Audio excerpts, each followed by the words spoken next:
Hi, my name is Elizabeth Dickey, and for this persuasion speech, I decided to do research on animals in zoos.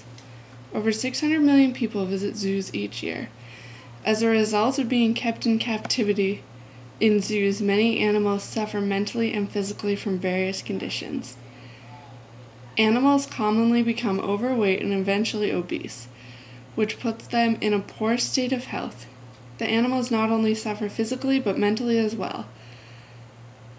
The captive animals are disturbed from frustration and boredom, and that commonly leads them to be obese and to do repetitive behaviors. These abnormal behaviors can consist of swaying, pacing, and rejecting or killing their young. Studies by Oxford University's scientists found that lions in zoos spend 48% of their time pacing. Some animals suffer such serious behavioral problems in zoos that they are giving antidepressants, tranquilizers, and even antipsychotic drugs to control their behavior. Despite their claim of concern for animals, zoos can be more accurately described as collections of interesting specimens. Zoos teach people that it is acceptable to interfere with the animals and keep them locked up in captivity and control their lives, where they are bored, cramped, and deprived. And they're also far from their natural homes. Most zoo gene pools become minute. Therefore, animals have birth defects, increased disease rates, and mutations. Often there is a surplus of animals in zoos. And what happens to the surplus of animals? Zoo babies are crowd pleasers. When they get older, they attract fewer visitors. Many are sold by the zoo or killed by the zoo. Deers, tigers, lions, and other animals who breed frequently are sold to game farms, where hunters have the privilege of killing them. Others are killed for their meats or hides. Other surplus animals may be sold to circuses or smaller zoos. Surplus animals are those that are not needed. They are therefore treated carelessly until they are sold and most of the time thrown into a worse environment than they were before. In the past, zoos have sold animals to test laboratories and exotic meat farms, which is amongst the cruelest treatment alone. The Captive Animal Protective Society estimates that 7,500 animals in European zoos are surplus at any one time.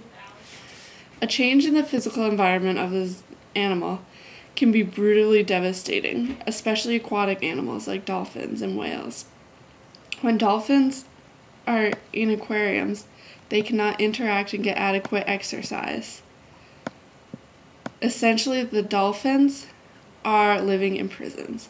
Another negative effect associated with captivity environments is related to dolphins while they use echolocation. As dolphins use echolocation in aquariums, the sounds are loud and have short wavelengths, which eventually causes the dolphins to become deaf. Zoos continue to capture animals from the wild and put them on public display. In 2003, the San Diego Wild Animal Park and Lowry Park Zoo captured 11 African elephants, a species designated as threatened, from their natural habitats in Swaziland. Experts and researchers who study elephants in the wild strongly oppose the capture, stating taking elephants from a wild is not only traumatic for them, it is also detrimental to their health. We believe the time has come to consider the sentiment begins and not so much money on the hoof to be captured and sold for the display of our own use. Many zoos and amusement parks justify that they are playing an important role in educating the public on these wild animals. They also argue that they are holding the animals for research purposes. However, parks and zoos do nothing more than falsely lead the public to believe captivity is good for animals. Educators use misleading words like the whales were acquired instead of just saying that they were captured. The Whale and Dolphin Conservatory Society believes that all education is getting lost in the exaggeration of excitement of the whales or dolphins jumping and splashing in the water. The purpose of most zoos research is to find ways to breed and maintain more animals in captivity. If zoos cease to exist, so would the need for most of their research. Protecting species from extinction sounds like a noble goal, but zoo officials usually favor exotic or popular animals who draw in crowds and publicity rather than threatened or endangered wildlife. The Chinese government, for example, rents their pandas to zoos worldwide for fees of more than $1 million per year. But some question whether the profits are being directed towards panda research or panda conservation efforts at all. Ultimately, we will only save endangered species by preserving their habitats and combating the reasons why people are killing them. Instead of supporting zoos, we should support groups that work to preserve these habitats. We should help nonprofit sanctuaries that are accredited, and these sanctuaries rescue and care for exotic animals without selling or breeding them. After recognizing that zoos cannot adequately provide for the complex needs of elephants, several zoos have made the decision to close elephant exhibits, setting a positive precedent for zoos worldwide.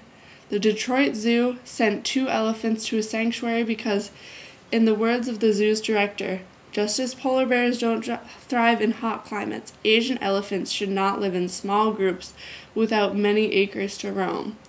They clearly shouldn't have to suffer winters of the north. People should encourage their local zoos to stop breeding animals and make space available for animals in need. Report poor conditions to the USDA or write letters to the editor, and pressure local officials to avoid subsidizing the zoo with taxpayers' money.